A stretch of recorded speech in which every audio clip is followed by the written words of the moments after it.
ಎಲ್ಲರಿಗೂ ನಮಸ್ಕಾರ. ನಾನು ರಾಜೇಶ್ವರಿ. ರಾಜಿ ಅಡುಗೆ ಚಾನಲ್ಗೆ ನಿಮ್ಮೆಲ್ಲರಿಗೂ ಸ್ವಾಗತ.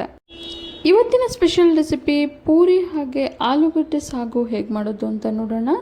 ಈ ಪೂರಿ ಅಂತೂ ಮೇಲೆ ಗರ್ಗರಿಯಾಗಿ ಒಳಗಡೆ ಮೃದುವಾಗಿ ತುಂಬಾ ರುಚಿಯಾಗಿರುತ್ತೆ. ವಿಡಿಯೋ ಸ್ಟಾರ್ಟ್ ಮಾಡೋಕ್ಕೂ ಮುಂಚೆ ಯಾರೆಲ್ಲ ಹೊಸದಾಗಿ ನನ್ನ ಚಾನಲ್ನ ನೋಡ್ತಿದ್ದೀರಾ ದಯವಿಟ್ಟು ರಾಜಿ ಅಡುಗೆನ ಸಬ್ಸ್ಕ್ರೈಬ್ ಮಾಡ್ಕೊಳ್ಳಿ. ಬನ್ನಿ ಈಗ ಮೊದಲು ಪೂರಿ ಹೇಗೆ ಮಾಡೋದು ಅಂತ ನೋಡೋಣ. ಪೂರಿ ಮಾಡೋದಕ್ಕೆ ನಾನಿಲ್ಲಿ 1 ಕಪ್ಪಷ್ಟು ಗೋಧಿ ಹಿಟ್ಟು, 2 ಟೇಬಲ್ ಸ್ಪೂನಷ್ಟು ಮೀಡಿಯಂ ರವೆನ ತೊಗೊಂಡಿದ್ದೀನಿ. ಹಾಗೆ ರುಚಿಗೆ ತಕ್ಕಷ್ಟು ಉಪ್ಪು, 2 ಟೀ ಸ್ಪೂನ್ ಎಣ್ಣೆನ ಸೇರಿಸಿ ಎಣ್ಣೆ, ಉಪ್ಪು, ಗೋಧಿ ಹಿಟ್ಟೆಲ್ಲ ಬೆರೆಯೋ ಹಾಗೆ ಒಂದ್ಸಲ ಮಿಕ್ಸ್ ಮಾಡ್ಕೊಳ್ಳೋಣ. ಮೀಡಿಯಂ ರವೆ ಬದಲಿಗೆ ಚಿರೋಟಿ ರವೆನೂ ಸಹ ನೀವು ಬಳಸ್ಕೋಬಹುದು. ಈಗ ಇದಕ್ಕೆ ಸ್ವಲ್ಪನೇ ನೀರನ್ನು ಸೇರಿಸ್ತಾ ಚಪಾತಿ ಹಿಟ್ಟಿನ ಅದಕ್ಕಿಂತ ಸ್ವಲ್ಪ ಗಟ್ಟಿಯಾಗಿ ಮಿಕ್ಸ್ ಮಾಡ್ಕೊಳ್ಳೋಣ. ಹಿಟ್ಟು ಕಲಿಸ್ಬೇಕಾದ್ರೇ ಚೆನ್ನಾಗಿ ಈ ರೀತಿ ನಾದ್ಕೊಳ್ಬೇಕು. ಈಗ ಇದ್ರ ಮೇಲೆ 2 ಟೀ ಸ್ಪೂನಷ್ಟು ಎಣ್ಣೆನ ಸೇರಿಸಿ ಒಂದು ಪ್ಲೇಟನ್ನು ಮುಚ್ಚಿ 20 ನಿಮಿಷ ನೆನೆಯೋದಕ್ಕೆ ಇಡೋಣ. ಇದು ನೆನೆಯೋ ಅಷ್ಟರಲ್ಲಿ ಪೂರಿಗೆ ಬೆಸ್ಟ್ ಕಾಂಬಿನೇಷನ್ ಆಗಿರೋ ಆಲೂಗಡ್ಡೆ ಸಾಗು ಹೇಗೆ ಮಾಡೋದು ಅಂತ ನೋಡೋಣ ಬನ್ನಿ. ಸಾಗು ಮಾಡೋದಕ್ಕೆ ಮೊದಲು ನಾನಿಲ್ಲಿ ಒಂದು ಕಡಾಯಿಗೆ 3 ಟೇಬಲ್ ಸ್ಪೂನಷ್ಟು ಎಣ್ಣೆನ ಸೇರಿಸಿ ಎಣ್ಣೆ ಬಿಸಿ ಆದ ನಂತರ 1/4 ಟೀ ಸ್ಪೂನ್ ಸಾಸಿವೆ, 1/2 ಟೀ ಸ್ಪೂನ್ ಕಡಲೆಬೇಳೆ, 1/2 ಟೀ ಸ್ಪೂನ್ ಉದ್ದಿನಬೇಳೆ, 1/2 ಟೀ ಸ್ಪೂನ್ ಜೀರಿಗೆ, ಸ್ವಲ್ಪ ಕರಿಬೇವು, 6 ಹಸಿಮೆಣಸಿನ್ಕಾಯಿನ ಕಟ್ ಮಾಡಿ ಸೇರಿಸ್ಕೊಂಡಿದ್ದೀನಿ. ನಂತರ 2 ಮೀಡಿಯಂ ಸೈಜ್ ಈರುಳ್ಳಿನ ಕಟ್ ಮಾಡಿ ಸೇರಿಸ್ಕೊಳ್ತಾ ಇದ್ದೀನಿ. ಈರುಳ್ಳಿ ಸೇರಿಸಿದ ನಂತರ 2 ನಿಮಿಷ ಫ್ರೈ ಮಾಡ್ಕೊಳ್ಳೋಣ. ಈಗ ಇದಕ್ಕೆ 1/2 ಟೀ ಸ್ಪೂನ್ ಅರಿಶಿನ ಪುಡಿ, 1 ಟೀ ಸ್ಪೂನ್ ಧನಿಯಾ ಪುಡಿನ ಸೇರಿಸಿ ಮೊದಲೇ ಬೇಯಿಸಿಟ್ಟಿರೋ 3 ಆಲೂಗಡ್ಡೆಯನ್ನು ಕಟ್ ಮಾಡಿ ಸೇರಿಸ್ಕೊಳ್ತಾ ಇದ್ದೀನಿ. ಆಲೂಗಡ್ಡೆ ಸೇರಿಸಿದ ನಂತರ ಮೀಡಿಯಂ ಫ್ಲೇಮಲ್ಲಿ 1 ನಿಮಿಷ ಫ್ರೈ ಮಾಡ್ಕೊಳ್ಳೋಣ. ಈಗ 2 ಕಪ್ ನೀರನ್ನು ಸೇರಿಸಿ ರುಚಿಗೆ ತಕ್ಕಷ್ಟು ಉಪ್ಪನ್ನು ಸೇರಿಸಿ ಹೈ ಫ್ಲೇಮಲ್ಲಿ 3 ನಿಮಿಷ ಚೆನ್ನಾಗಿ ಕುದಿಸ್ಕೊಳ್ಳೋಣ. ಈಗ ಇದಕ್ಕೆ 2 ಟೇಬಲ್ ಸ್ಪೂನ್ ಅಷ್ಟು ಕಡಲೆ ಹಿಟ್ಟನ್ನು ಸ್ವಲ್ಪ ನೀರನ್ನು ಸೇರಿಸಿ ಗಂಟುಗಳು ಇಲ್ಲದೆ ಇರೋಕ್ಕೆ ಚೆನ್ನಾಗಿ ಮಿಕ್ಸ್ ಮಾಡಿ ಈ ಸಾಗುಗೆ ಸೇರಿಸ್ಕೊಳ್ಳೋಣ. ಕಡಲೆ ಹಿಟ್ಟು ಸೇರಿಸಿದ ನಂತರ ಇನ್ನೊಂದು ಕಪ್ ನೀರನ್ನು ಸೇರಿಸಿ 10 ನಿಮಿಷ ಮೀಡಿಯಂ ಫ್ಲೇಮಲ್ಲಿ ಚೆನ್ನಾಗಿ ಕುದಿಸ್ಕೊಳ್ಳೋಣ. 10 ನಿಮಿಷದ ನಂತರ ಗ್ಯಾಸ್ ಫ್ಲೇಮನ್ನು ಆಫ್ ಮಾಡಿ 1 ಕೈ ಹಿಡಿಯಷ್ಟು ಕೊತ್ತಂಬರಿ ಸೊಪ್ಪನ್ನು ಸಣ್ಣಕ್ಕೆ ಹೆಚ್ಚಿ ಸೇರಿಸ್ಕೊಳ್ತಾ ಇದ್ದೀನಿ. ಕೊತ್ತಂಬರಿ ಸೇರಿಸಿದ ನಂತರ ನಿಧಾನಕ್ಕೆ ಒಂದ್ಸಲ ಮಿಕ್ಸ್ ಮಾಡ್ಕೊಳ್ಳೋಣ.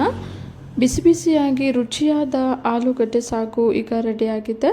ಪೂರಿ ಮಾಡೋದಕ್ಕೆ ನೆನೆಸಿಟ್ಟಂತಹ ಹಿಟ್ಟನ್ನು ಈಗ ತೆಗೆದು ನೋಡೋಣ ಬನ್ನಿ. ನೋಡಿ, 20 ನಿಮಿಷದ ನಂತರ ಗೋಧಿ ಹಿಟ್ಟು, ರವೆ ಎಲ್ಲ ಚೆನ್ನಾಗಿ ಹರಳಿದೆ. ಪೂರಿಗೆ ಬೇಕಾಗಿರೋ ಅದಕ್ಕೆ ಪರ್ಫೆಕ್ಟಾಗಿ ಇದು ರೆಡಿಯಾಗಿದೆ. ಈಗ ಮತ್ತೊಂದು ಸಲ ಚೆನ್ನಾಗಿ ನಾದ್ಕೊಳ್ತಾ ಈ ಹಿಟ್ಟನ್ನು ಈ ರೀತಿ ಕಲಿಸ್ಕೊಳ್ಳೋಣ. ಹಿಟ್ಟನ್ನು ಚೆನ್ನಾಗಿ ನಾದ್ಕೊಂಡಿದ ನಂತರ ಸಣ್ಣ ಉಂಡೆಗಳಾಗಿ ಮಾಡಿ ಇಟ್ಕೊಳ್ಳೋಣ. ಉಂಡೆಗಳು ಮಾಡಿದ ನಂತರ ಯಾವುದಾದ್ರೂ ತೇವ ಬಟ್ಟೆ ಅಥವಾ ಒಂದು ಪ್ಲೇಟನ್ನು ಮುಚ್ಚಿ ಇಡಬೇಕು. ಹಿಟ್ಟನ್ನು ಯಾವುದೇ ಕಾರಣಕ್ಕೂ ಒಣಗೋದಕ್ಕೆ ಬಿಡಬಾರ್ದು. ಈಗ ಒಂದೊಂದು ಉಂಡೆನೇ ತಗೊಂಡು ಮೇಲೆ ಸ್ವಲ್ಪ ಮೈದಾ ಹಸಿಟ್ಟು ಅಥವಾ ಎಣ್ಣೆನ ಸೇರಿಸಿ ಲಟ್ಟಿಸ್ಕೋಬೇಕು. ಪೂರಿನ ತೀರ ತೆಳುವಾಗೂ ಅಲ್ಲದೆ ಮಂದಕ್ಕೂ ಅಲ್ಲದೆ ಈ ರೀತಿ ಮೀಡಿಯಮ್ ಆಗಿ ಲಟ್ಟಿಸ್ಕೋಬೇಕು. ಈಗ ನಾನು 7 ಪೂರಿನ ಒಟ್ಟಿಗೆ ಲಟ್ಟಿಸಿ ಇಟ್ಕೊಂಡಿದ್ದೀನಿ. ಪೂರಿ ಲಟ್ಸೋಕ್ಕೂ ಮುಂಚೆ ಒಂದು ಕಡಾಯಿಗೆ ಎಣ್ಣೆ ಸೇರಿಸಿ ಎಣ್ಣೆ ಬಿಸಿ ಆಗೋದಕ್ಕೆ ಇಟ್ಟಿದ್ದೆ. ಈಗ ಚೆನ್ನಾಗಿ ಕಾದಿರೋ ಎಣ್ಣೆಗೆ ಒಂದೊಂದೇ ಪೂರಿನ ಸೇರಿಸಿ ಚೆನ್ನಾಗಿ ಫ್ರೈ ಮಾಡ್ಕೊಳ್ಳೋಣ. ನೋಡಿ, ಬಿಸಿ ಎಣ್ಣೆಗೆ ಪೂರಿ ಸೇರಿಸಿದ ತಕ್ಷಣ ಎಷ್ಟು ಚೆನ್ನಾಗಿ ಉಬ್ಬಿ ಬರ್ತಾ ಇದೆ. ಬಿಸಿ ಎಣ್ಣೆಗೆ ಪೂರಿ ಸೇರಿಸಿದ ತಕ್ಷಣ ಪೂರಿ ಮೇಲೆ ಸ್ವಲ್ಪನೇ ಬಿಸಿ ಎಣ್ಣೆನ ಸೇರಿಸೋದ್ರಿಂದ ತುಂಬ ಚೆನ್ನಾಗಿ ಉಬ್ಬಿ ಬರುತ್ತೆ. ಹೋಟೆಲ್ಗಳಲ್ಲಿ ಪೂರಿ ಬಣ್ಣ ಚೆನ್ನಾಗಿ ಬರೋದಕ್ಕೆ ಸಕ್ಕರೆ ಪುಡಿನ ಬಳಸ್ತಾರೆ. ನಾವಿಲ್ಲಿ ಯಾವುದೇ ಸಕ್ಕರೆ ಪುಡಿನ ಬಳಸಿಲ್ಲ. ಗೋಧಿ ಹಸಿಟ್ಟು ಹಾಗೆ ರವೆನ ಬಳಸಿರೋದ್ರಿಂದ ನ್ಯಾಚುರಲ್ ಆಗಿ ಬಣ್ಣ ತುಂಬ ಚೆನ್ನಾಗಿ ಬಂದಿದೆ. ಪೂರಿ ಬೇಯಿಸ್ಕೋಬೇಕಾದ್ರೆ ಗ್ಯಾಸ್ ಫ್ಲೇಮನ್ನು ಮೀಡಿಯಮ್ಮಿಂದ ಹೈ ಫ್ಲೇಮ್ ಮಧ್ಯಕ್ಕೆ ಇಟ್ಟು ಚೆನ್ನಾಗಿ ಬೇಯಿಸ್ಕೋಬೇಕು. ಬಿಸಿ ಬಿಸಿಯಾದ ಪೂರಿ ಈಗ ಸರ್ವ್ ಮಾಡೋದಕ್ಕೆ ರೆಡಿಯಾಗಿದೆ. ಮೇಲೆ ಗರ್ಗರಿಯಾಗಿ ಒಳಗಡೆ ಮೃದುವಾಗಿ ತುಂಬ ಚೆನ್ನಾಗಿ ಬಂದಿದೆ. ಬಿಸಿ ಬಿಸಿಯಾದ ಪೂರಿ ಜೊತೆಗೆ ರುಚಿಯಾದ ಆಲೂಗಡ್ಡೆ ಸಾಗುನ ಈಗ ಸರ್ವ್ ಮಾಡ್ಕೊಳ್ಳೋಣ. ಮಾರ್ನಿಂಗ್ ಬ್ರೇಕ್ಫಾಸ್ಟ್ಗೆ, ಮಧ್ಯಾಹ್ನ ಲಂಚ್ಗೆ ಯಾವಾಗ ಬೇಕೋ ಆವಾಗ ತುಂಬಾ ಸುಲಭವಾಗಿ ಈ ಪೂರಿ ಹಾಗೆ ಸಾಗುನ ಮಾಡ್ಕೋಬಹುದು.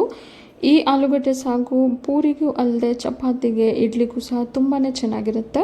ಮಕ್ಕಳು ಲಂಚ್ ಬಾಕ್ಸ್ಗೂ ಸಹ ಈ ಪೂರಿ ಸಾಗುನ ಕೊಟ್ಟು ಕಳಿಸ್ಬಹುದು. ತುಂಬಾ ಇಷ್ಟಪಟ್ಟು ಲಂಚ್ ಬಾಕ್ಸ್ನ ಖಾಲಿ ಮಾಡ್ಕೊಂಬರ್ತಾರೆ. ಇವತ್ತಿನ ಸ್ಪೆಷಲ್ ಪೂರಿ ಹಾಗೂ ಆಲೂಗಡ್ಡೆ ಸಾಗು ನಿಮಗೆಲ್ಲ ಇಷ್ಟ ಆಗಿದೆ ಅಂದ್ಕೊಂಡಿದ್ದೀನಿ. ಇಷ್ಟ ಆಗಿದ್ರೆ ಈಗಲೇ ಒಂದು ಲೈಕ್ ಮಾಡಿ, ಹಾಗೆ ನಿಮ್ಮ ಫ್ಯಾಮಿಲಿ ಆ್ಯಂಡ್ ಫ್ರೆಂಡ್ಸ್ ಜೊತೆ ಶೇರ್ ಮಾಡಿ. ಮತ್ತಷ್ಟು ಸುಲಭ ಹಾಗೂ ರುಚಿಯಾದ ರೆಸಿಪಿಗಳಿಗೋಸ್ಕರ ರಾಜಿ ಅಡುಗೆನ ಸಬ್ಸ್ಕ್ರೈಬ್ ಆಗೋದನ್ನು ಮರಿಬೇಡಿ. ಮತ್ತೊಂದು ರುಚಿಯಾದ ರೆಸಿಪಿಯೊಂದಿಗೆ ಮುಂದಿನ ವಿಡಿಯೋದಲ್ಲಿ ಸಿಗೋಣ. ಧನ್ಯವಾದಗಳು.